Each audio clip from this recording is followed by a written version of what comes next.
حضور پاک صلی اللہ علیہ وسلم کی نعت پڑھتا رہا شاعر کافی دیر تک، ماحول ٹھنڈا رہا، نوٹ آ نہیں رہے تھے، ہم بھی بیٹھے ہوئے تھے، ایک پیر صاحب بھی تھے اس مجمع میں۔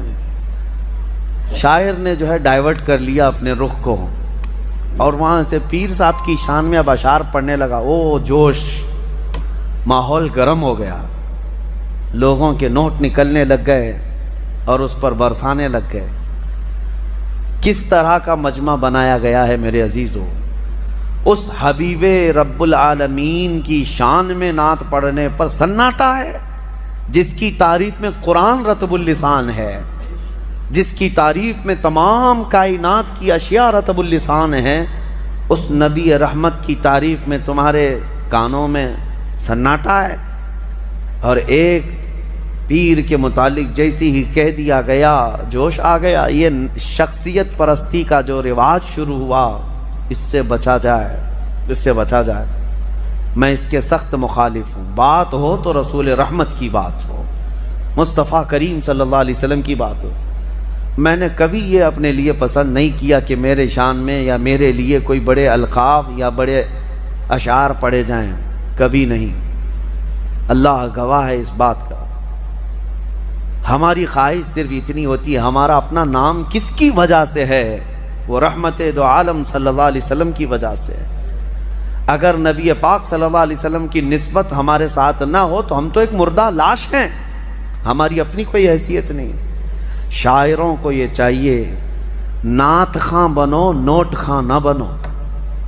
نعت خاں، اس کی بڑی فضیلت ہے، اس کی قبر بھی ہمیشہ خوشبوؤں سے مہکتی رہتی ہے۔ جو نعت رسول پڑھنے والا ہے، دنیا سے جاتا ہے، اس کی قبر جو ہے خوشبو سے بھر دی جاتی ہے۔ اور جس نے صرف دنیا کی طلب رکھی، پھر اس نے نعتوں کو ایک ذریعہ بنایا اور بیچتا رہا۔ آج بہت سارے ایسے معاملات ہیں۔ ایک شاعر کو یہی میں نے کافی سال پہلے، 10 سال پہلے، 10-12 سال ہو گئے ہوں گے، بہت پیسے دے کر کے لوگ بلائے تھے، میں بھی تھا جلسے میں۔ نماز کا وقت ہوا، ہم نماز کے لیے کھڑے ہو گئے، لیکن وہ پان کھاتے ہوئے باہر بھاگ گئے، نماز نہیں پڑھی۔ پھر صبح کی بھی نماز نہیں، عشاء کی بھی نماز نہیں۔ مجھے بہت اس چیز سے نفرت ہوتی ہے کہ نماز کے لیے ذرا برابر بھی سستی نہ کی جائے، کاہلی نہ کی جائے، چاہے وہ کوئی بھی ہو، معاف نہیں ہے اس کے لیے، پیر ہو کوئی بھی ہو۔ دوسرے دن وہ جلسے والوں سے میری بات ہو رہی تھی، تو میں نے پوچھا ایسا کیسے ہے؟ رات کو تو اتنا چہک چہک کر کے نعت پڑھ رہے تھے، ایسا کہہ رہے تھے ابھی مدینے کی گلیوں میں لے کر چلیں گے، تصور مدینہ فلاں فلاں فلاں۔ اور نبی پاک صلی اللہ علیہ وسلم کے حکم کے مطابق یہ نماز سے غافل ہے یہ بندہ۔ تو جا کر کے کسی نے کہا بھی کہ شاعر صاحب آپ نماز نہیں پڑھ رہے ہیں۔ وہ اس پر اطراح کر کے وہ اور گھمنڈ سے کہتا ہے دو میں سے ایک کام کرا لو، جلسہ کرا لو یا تو نماز پڑھا لو۔ نعوذ باللہ من ذالک۔ یہ ایک بات پھیلی ہوئی ہے، مشہور بھی ہے۔ اللہ تعالیٰ ایسے ناہنجاروں سے ہماری حفاظت فرمائے۔ اپنی محفلوں کو پاکیزہ رکھو۔ نعت پاک یقیناً سننا چاہیے، عشق رسول بڑھتا ہے، لیکن کوشش یہ کرو کہ وہ نعت خواں جس کے پڑھنے سے نبی پاک صلی اللہ علیہ وسلم کا حسن یاد آ جائے، حضور پاک کی محفلیں یاد آنے لگے اور تمہارے دل میں عشق بڑھتا چلا جائے۔ اور میں ان نعت خوانوں سے کہتا ہوں تم اس کی طلب چھوڑ دو، مال کی طرف مت دیکھو، گنبد خضرا کی طرف دیکھو، اتنا ملے گا کہ تمہاری جھولی تنگ ہو جائے گی، جھولی تنگ ہو جائے گی۔ بڑے بڑے اور بھی نعت خواں ہیں جن سے ہماری ملاقات ہے، الحمدللہ انہوں نے کبھی مطالبہ نہیں کیا، لیکن اللہ کے حبیب کی بات کرتے ہیں تو اتنا انہیں نوازا گیا ہے کہ وہ اب خود دوسروں کو نوازتے ہیں۔ یہ بھی میرے سامنے موجود ہے۔ میں ان سے کہتا ہوں کہ تم طلب مت رکھو، میرے آقا جو دیتے ہیں ان کے دربار سے جو ملتا ہے وہ بہت ہوتا ہے، بہت ہوتا ہے۔ سورہ نمل آخری سورہ جو ہم نے تلاوت کی، چونٹی کے نام سے سورہ ہے، نمل چونٹی کو کہتے ہیں۔ اور ایک واقعہ اس میں ذکر ہوا ہے حضرت سلیمان علیہ السلام کا کہ اللہ تعالیٰ نے سلیمان علیہ السلام کو ہر جانور، ہر پرندے کی بولی سکھائی تھی۔ وہ اللہ کے نبی سارے پرندوں کی بولیاں جانتے تھے۔ ان کا ایک واقعہ بھی موجود ہے کہ وہ اپنی مجلس جب سجاتے تو سارے پرندوں کو، سارے جانوروں کو حاضر ہونے کا حکم دیتے، سب آ جاتے۔ ایک مرتبہ سب کو حاضر ہونے کا حکم دیا، جنات بھی، انسان بھی، پرند بھی، چرند بھی، جانور بھی، سارے پوری محفل کو دیکھتے ہیں۔ سلیمان علیہ السلام نظر ڈالتے ہیں اور کہتے ہیں اس میں ایک پرندہ غائب ہے جس کا نام ہدہد ہے، کہاں ہے یہ؟ وہ نظر نبی کی نظر ہے۔ امتی تو سب تھے لیکن جانوروں میں سے ایک پرندہ حاضر نہیں تھا۔ کہتے ہیں کہ مالی لا ارى الہدہد، کہاں ہے؟ میں ہدہد کو نہیں دیکھ پا رہا ہوں، کہاں گیا ہے؟ اگر یہ غائب ہے بغیر بتائے، لأعذبنہ عذابا شدیدا، میں اسے سخت ترین سزا دوں گا اگر وہ میرے بغیر بتائے گیا، کلاس سے غیر حاضر ہو رہا ہے بغیر بتائے۔ تو سلیمان علیہ السلام نے جیسی کہا، سبوں نے کہا کہ اے اللہ کے نبی وہ غائب ہے، مجلس میں نہیں ہے۔ تھوڑی ہی دیر کے بعد ہانپتا کانپتا یہ ہدہد آ گیا۔ ہدہد ایک پرندہ ہے، آ گیا، کہا اے اللہ کے نبی معذرت، مجھے معاف کریں، میں اڑتے اڑتے ایک ایسے وطن میں گیا تھا جہاں میں نے ایک عورت کو دیکھا کہ وہ بادشاہ بنی ہوئی ہے لوگوں کی اور وہ حکومت کر رہی ہے، اور اس کا حال یہ، وجدتها وقومها يسجدون للشمس، اس کی پوری قوم جو ہے سورج کی عبادت کر رہے ہیں۔ پرندہ تعجب کر رہا ہے لوگوں پر، پرندہ تعجب کر رہا ہے، سورج کی پوجا کرنے والوں کو میں دیکھ کر کے آیا۔ وہ پرندہ ہمارے ملک میں آتا تو کتنا تعجب کرتا، کیا کیا پوجا کر رہے ہیں۔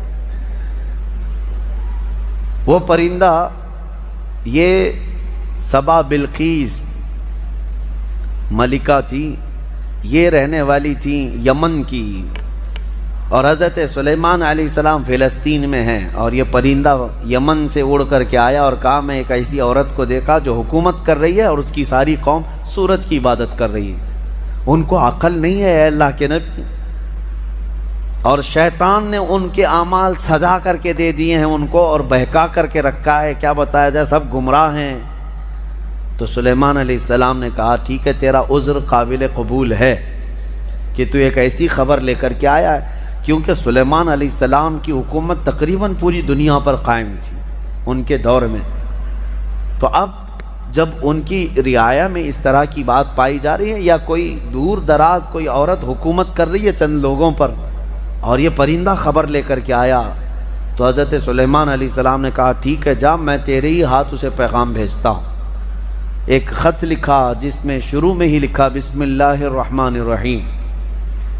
یہ خط لے کر کے اس کو کہا کہ جا اس سے کہہ دے کہ تو اور تیری قوم یہ سورج کی عبادت چھوڑ کر اللہ وحدہ لا شریک کی عبادت کریں۔ تو یہ خط جب گیا تو یہ ہدہد جا کر کے وہ ملکہ سبا بلقیس کے پاس خط چھوڑ دیا۔ بلقیس نے خط اٹھا کر پڑھا اور پھر ڈر گئی کہ سلیمان کی طرف، وہ بادشاہ تھے اس وقت کے، سلیمان علیہ السلام کی طرف سے خط آیا ہے۔ اپنے درباریوں کو بلایا، کہا کیا کروں، مشورہ دو۔ سبوں نے کہا ہم طاقتور ہیں، بہت لڑیں گے، دیکھا جائے گا سلیمان علیہ السلام کی فوج اگر آتی ہے تو ہم لڑیں گے، ماریں گے۔ بلقیس نے کہا نہیں، لڑائیوں میں نقصان کے علاوہ کچھ نہیں ہوتا، شہر کے شہر تباہ ہو جاتے ہیں، اگر وہ اپنی فوج لے کر ہمارے علاقے میں آئے تو سب مر جائیں گے، شہر بھی برباد ہوگا۔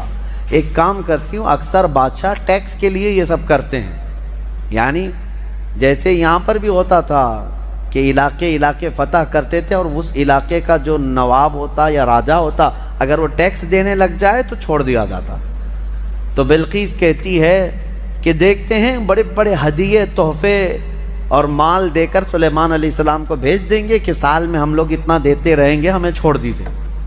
کہا سب لوگوں نے یہ مشورہ پسند کیا، اور پھر بہت سارے تحفے اور ہدایہ لے کر کے لوگ سلیمان علیہ السلام کے پاس آئے اور پیش کیا، یہ ہماری ملکہ بلقیس کی طرف سے ہدیہ ہے، آپ کے لیے قبول فرمائیں۔